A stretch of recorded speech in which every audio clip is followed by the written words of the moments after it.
Hey, this is Bry Guy here, and welcome to Tech Implications. I got my son here. I was going to wait till he went to sleep, but I thought I might as well. It doesn't really hurt to have a baby in the scene. So, anyways, I just noticed personally that there's a lot of things in technology where I tend to feel the general consensus with most like online sites like Extreme Tech and whatnot and Tech Syndicate. They miss a lot of the what I see as the implications of the technology when things shift, and I see, I guess, that there. My personal standpoint is that there's more potential with what's being unveiled, or that it means more down the line than is usually stated. Like, I mean, I personally feel like the community in general, the whole PC gamer community, is missing the point with Mantle.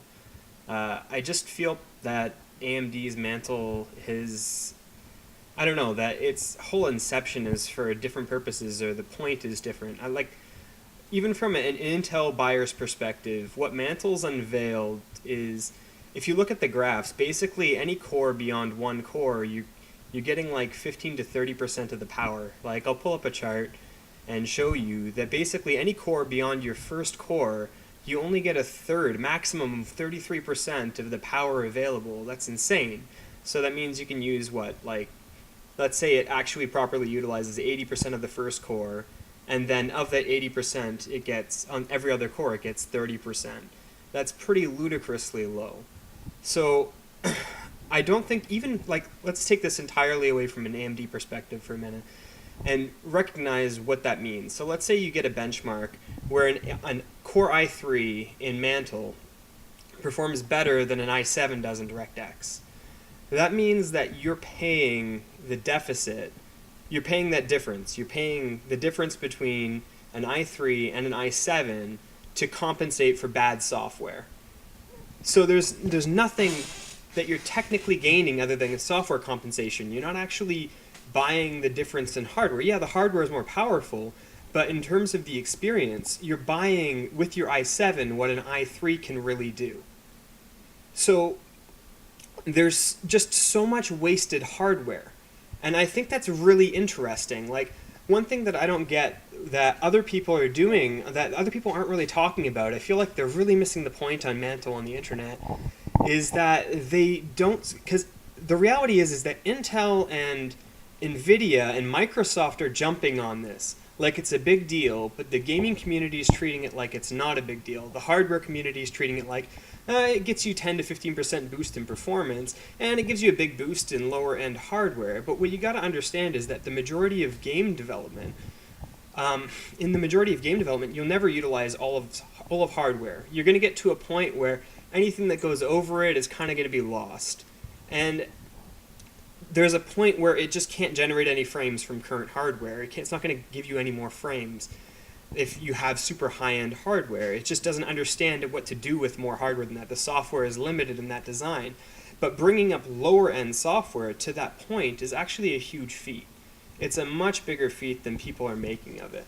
So I don't know, this has been irking me for a while, and I just wanted to come back on and rant on it. I plan to do these rants somewhat more commonly in the future, and I have a couple more channel ideas that I'm going to be acting out on soon.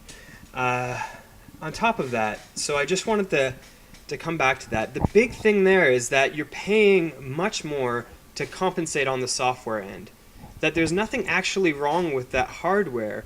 That when you're buying an i7 over an i3, it's not because it's actually more powerful to do what you want to do. It's being so poorly utilized that you have to buy more expensive hardware to compensate.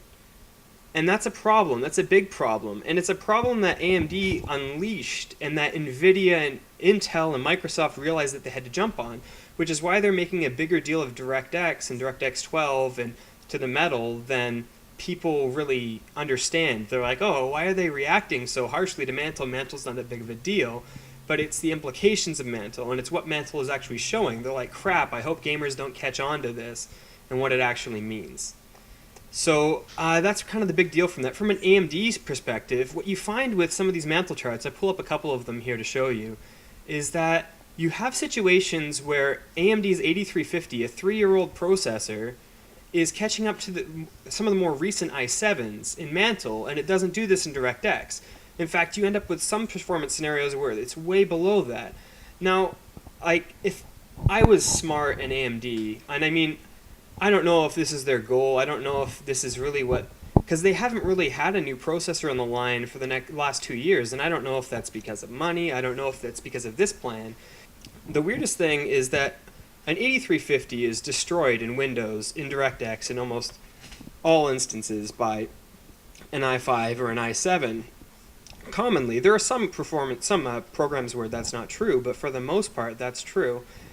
And the strange thing is that when, like, did AMD know this when they were releasing Mantle, that they were releasing their hardware future-wise, that it was actually going to perform better than it currently does? The weirdest thing is that for owners of an 8350, they're getting better performance now than when they bought the processor 3 years ago, because applications are supporting it better than it used to, and that's still within the DirectX environment. So the thing is with DirectX 12, AMD wins almost. Their older chips perform better than their newer, than they perform equally to some of Intel's top of the line chips, and they haven't done anything in 3 years. So what does that say to you about architecture? That, because everyone touted the 8350 and the 8150 as bad hardware design because they performed so poorly at the time. But the weird thing is that as applications go forward, they actually hold up slightly better. And that's a really strange thing, that this hardware is apparently bad, but the more multi-threaded that hardware becomes, the more it actually uses of extra cores, the better off it is. So I'm going to wrap up this rant soon because I've been going for a while, but I think that's very interesting. And I mean, if AMD was smart, they would wait until, because honestly, when Mantle came out, the best advantage is that it forced the other companies into action. I think their ultimate goal was just to get Microsoft to do this, because they win. If their hardware performs better, they win. So if their CPUs perform better in DirectX 12, that's what they want. They want a large environment where their CPUs do well without having to do any changes. And that's a huge win for them. Anyways, if they were really smart, they would line up their new hardware lineup. They would have their new processors ready for when DirectX 12 launches.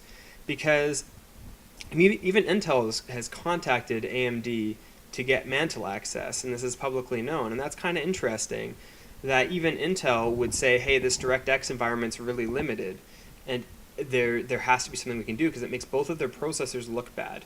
There's something in that makes their processors look bad. So anyways, those are just some of my thoughts of Mantle, and I'll try to think up more of these tech rants to do in the future, but hopefully enjoy, and click subscribe for some reason or other. I'm not a big YouTuber, so that'll be new to me. Okay, take care.